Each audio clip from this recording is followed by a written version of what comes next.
I got another question, and it was about a relationship again. And pretty much, there's a common thread, it seems, with relationships and it current concerns cheating, right?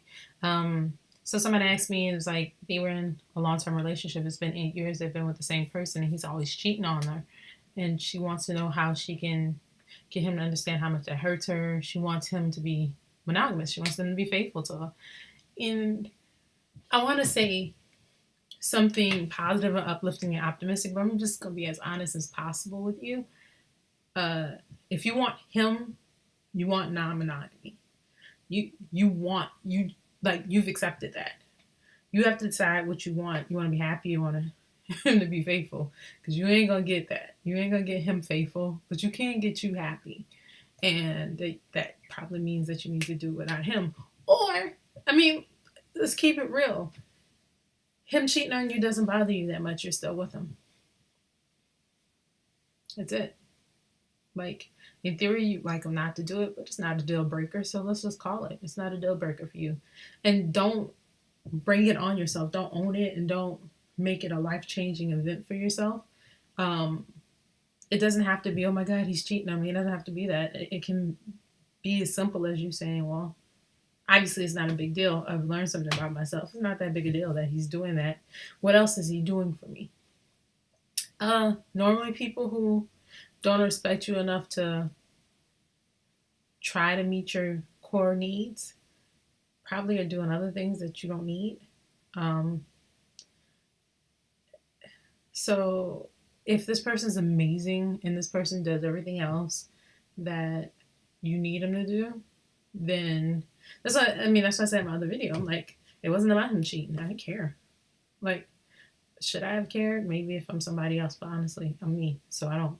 And I was more focused on being broke. I was more focused on school. I was more focused on these things that were going on in my life that were more important than that situation.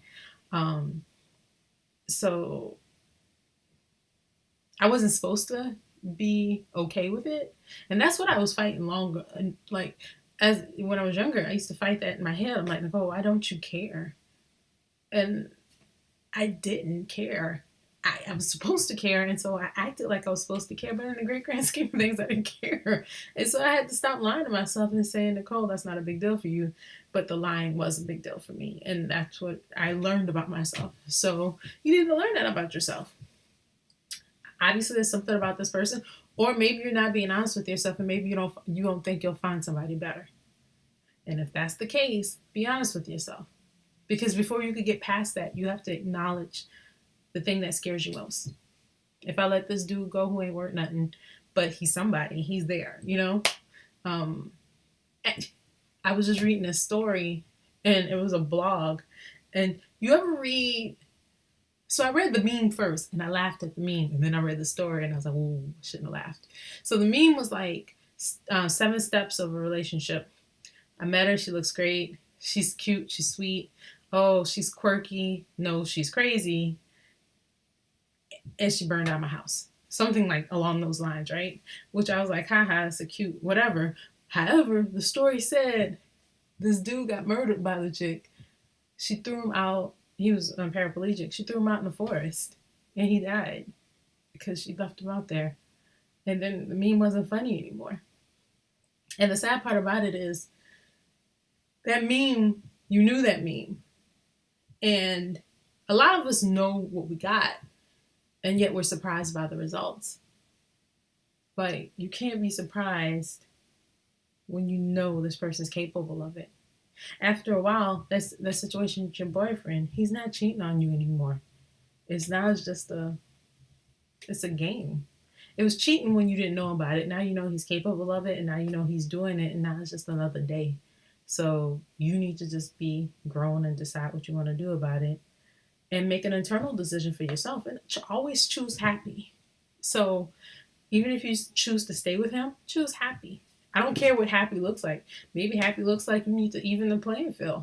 Maybe you can't deal with him stepping out and you not doing it either. So do it. But be happy. Don't even the playing field and go tell him and say, and another thing, I'm cheating on you. That's why I mess with your man. And no, no need to be all that. It doesn't need to be that. Just choose happy. Figure out what makes you happy, independent of this person, because you can't make a decision. You can't commit to him and him being totally committed to you. So if you want him, figure out how to get him and be whole with him. On a healthier note, I don't think that's possible if that truly bothers you. But I can't tell you when it's time for you to leave somebody, but I can't tell you how to work with what you got. So do what you need to do.